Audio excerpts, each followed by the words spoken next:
na nagiging bahagi kayo both ng development and private sector development dito sa Cambodia. Magbibigay ako ng maikling ulat. Ang ating economic situation ngayon sa Pilipinas, ang inflation natin is between 2 to 3%. So napaka-baba at kontrolado. Kaya yung pagtaas ng halaga ng gasolina, merong impact sa mamamayan, pero hindi gaanong matindi kasi nga ang inflation mababa. Maaring naririnig nyo at nakikita ninyo na may power crisis sa Mindanao. Siguro liliwanagin ko lang na nahihirapan magkaroon ng elektrisidad sa Region 9, yan yung Zamboanga Peninsula. Sa Region 12, yan yung General Santos Coronadal. Yun ang dalawa na nagkakaroon ng problema. Yung ibang bahagi ng Mindanao, hindi sila nagkakaroon ng brownouts na mahaba. At most, 2 hours kung meron man. Davao, for example, all the Davao provinces I know, hindi po sila nagkakaroon ng brownout. Bakit ganon? Kasi yung mga lugar na yon, yung mga kooperatiba doon na nagmamanage nung kanilang elektrisidad, hindi tinaasan ang presyo ng pagbayad for the last 4 or 5 years na hindi realistic. Kasi yung gastos ng pagmantine at pag-source, kailangan talagang magtaas ka unti-unti. Ang pinakahamon pa rin, at tatanggapin ko yun ang tinatrabaho namin ngayon, yung kakulangan pa rin ng empleyo. Dahil sa ngayon, nasa ano pa rin tayo, nasa, kung di ako nagkakamali, 9% ang ating, kung hindi 9-10, ang ating unemployment, di ba? So, single digit pa rin tayo. Kaya ang isang programa na ginagawa namin ay yung matching. Ano yung mga trabaho, minamatch namin working with CHED.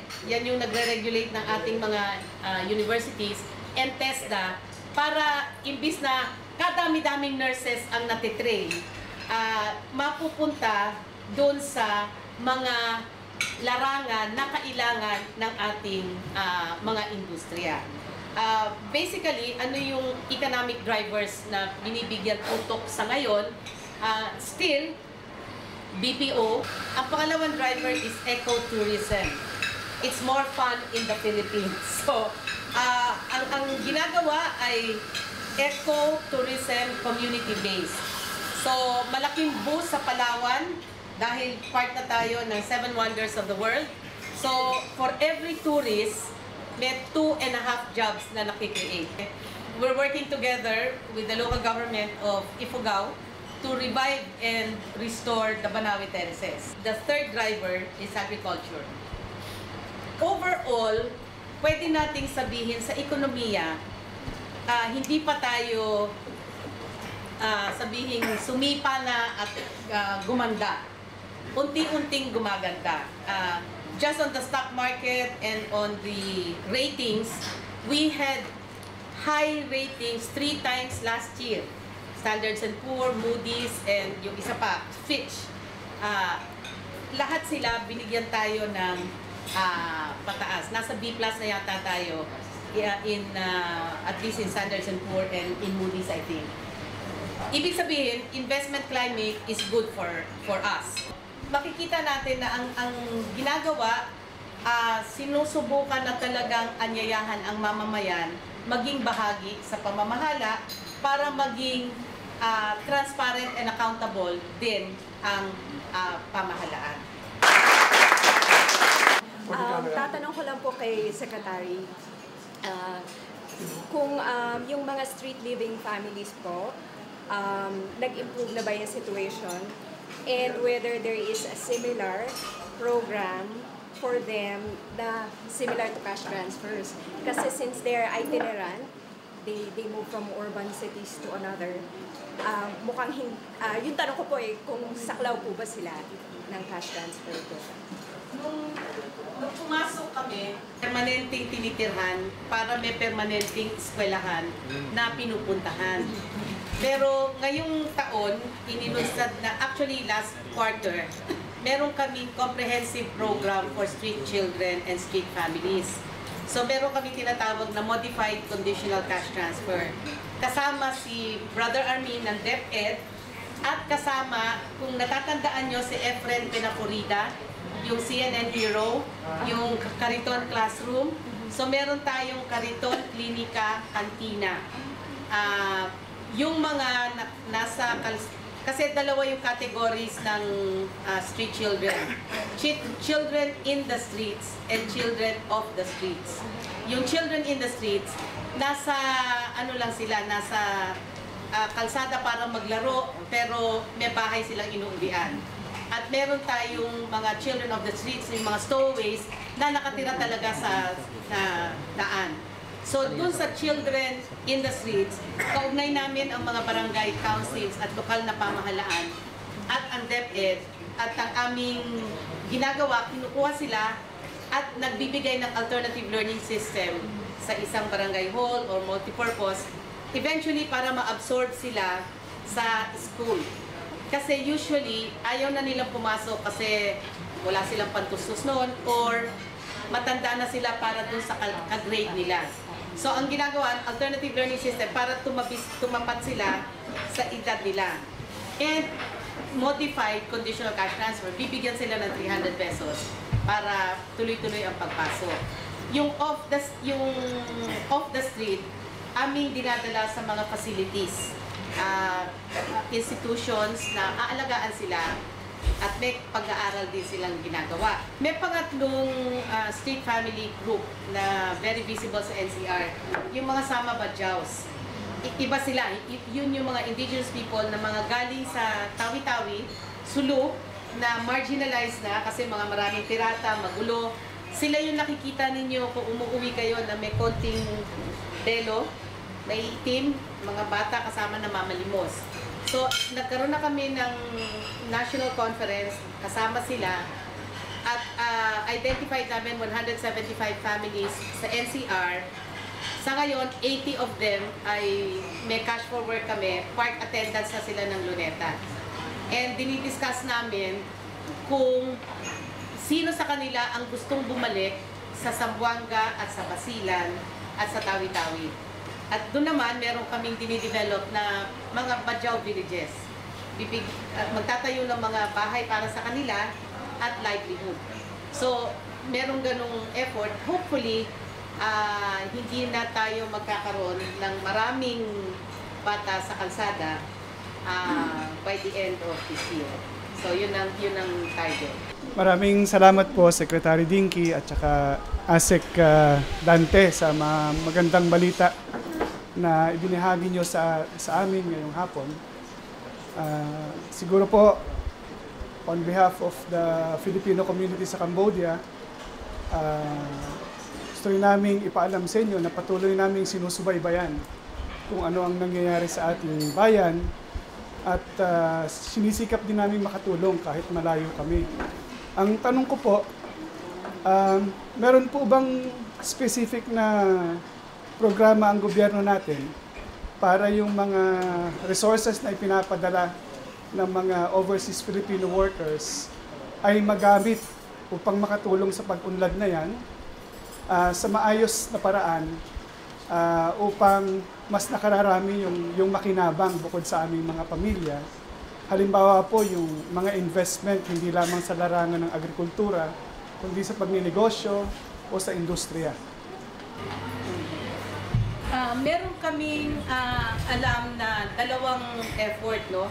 Yung isa, meron tayong Commission of Filipino Overseas, or CFO. That's headed by Secretary Melly Nicolas.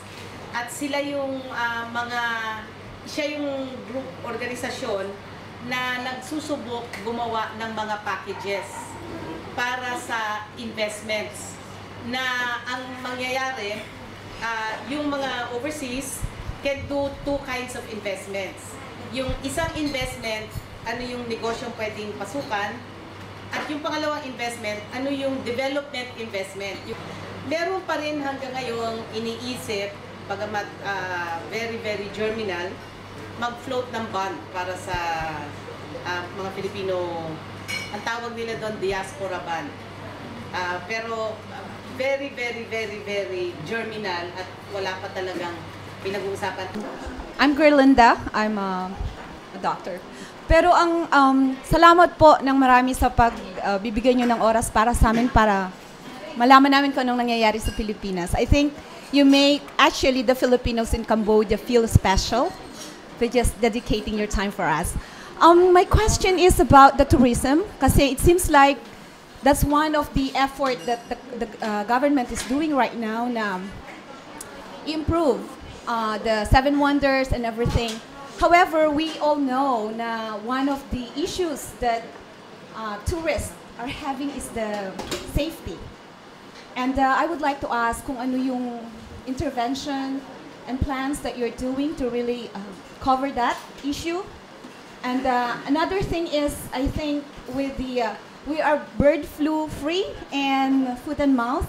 However, with the tourism that we are right now campaigning and all that, because I know that it's true transportation and everything. Are you taking any plans as well to make sure that we are still free, even in 5 years' time? And yeah, I think that's all. Thank you. On the security issue, I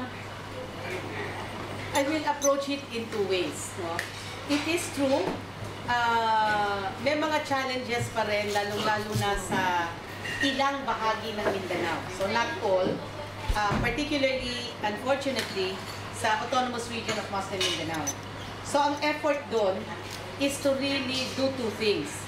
Improve governance and development services. Kasi one cause of this is poverty. So right now, there is an 8 billion stimulus fund for Autonomous Region of Muslim Mindanao alone. And 1.9 billion of that is under our charge to look at social protection, livelihood, core shelter, and daycare centers. Hiwalay pa yan doon sa conditional cash transfer. So ang point is, siguraduhin na yung pera na ibibigay sa Autonomous Region of Muslim Mindanao pupunta talaga sa mga mamamayan. Doon naman sa criminal elements, ang amin nga sinasabi, the challenge is to perform as we reform. To perform as we reform. So as you reform the national police, we have to perform. So ang nangyayari, kunyari, the one that is most recent siguro in your minds are the killings in Los Baños, at least 3. The chief of police has been relieved. There's a new batch there. They have caught at least one that is supposed to be a perpetrator.